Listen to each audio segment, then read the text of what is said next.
You know, it's the thing to grasp. This is the most personal knowledge you'll ever receive. And nobody can know what it means for you. Nobody can see. I can read charts. I cannot tell you what this true self would be like. Because she would be like what she is. And she will have her own unique authority. And she will see the world in a unique way. I don't know what her way is. I can just read the generic. A lot of people born around the same time as me, in the same year, on the same month, on the same day. They're not me. Pretty similar. Not me. You see, we are here to stand out. You are here to stand out. See, when you're correct, it's noticed. When you're correct, you begin to affect the world around you. You move differently, you see differently. You begin to understand something. If you're not toiling in this life, if you're not driving towards things in this life, only then do you get to see that you're rewarded. Boy, does that enrich your spirit. You know, the projector that gets that first really incredible invitation. It's like, wow, you know?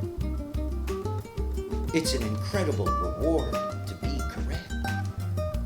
And out of that reward, what you get is the enriching of your spirit so that you can love yourself.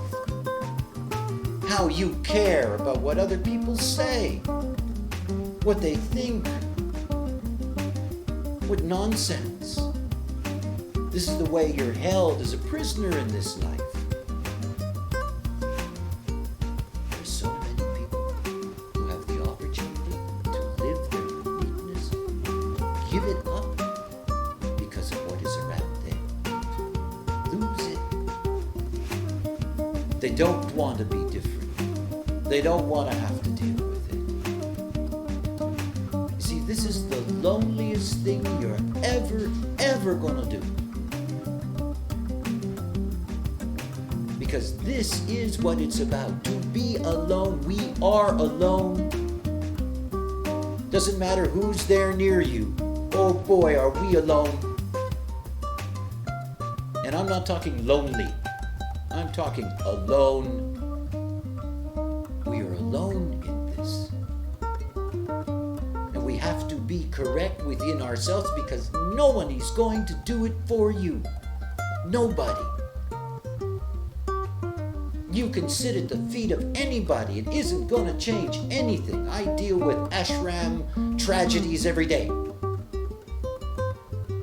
People who think that they can get what they need from somebody else. Well, you can't. It's a lie. It's always been a lie. All you get from me is a mechanic. It's all you get. And then it's up to you. Nobody else. And you have to see that you've got to find that strength within yourself. That's what the experiment's about. Your little training wheels, you know, to find what is your power. We are powerful beings. We're here to receive precisely what is here for us and take enormous advantage of that. We're not here to suffer. We're not here to be lost. And you see, this is not the world. And you've got to go back in the world. You've got to leave this nice little bubble.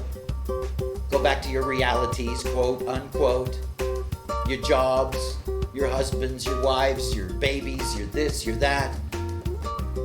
You got to go back into that world and you are all alone. And don't you expect for one moment that any of them are going to help you in this. Because they can't. You can only do it for yourself. See, I'm here to teach spiritual selfishness. You know? This is my job. Hey, this is how you make wolves. You teach them how to be spiritually selfish. not about loving. You don't get to love until you can really have the spirit within yourself. It's just about understanding that if you don't do that for yourself, you're never going to change the way in which you relate to others. You're never going to change who's there for you. And you're going to be stuck in the same stuff over and over and over again. And if they don't like it, you know, there's a door. Because you're not going to get another chance. You're not.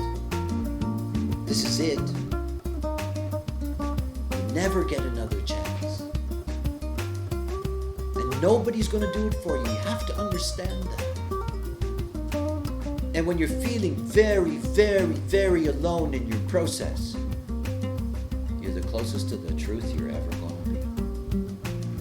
Because this is where we all are. I am very, very, very alone in this form. It is the only way. And out of that, I can reach out when it's correct. That I can live this life on the mundane plane and not lose my aloneness, my authority, my self-love,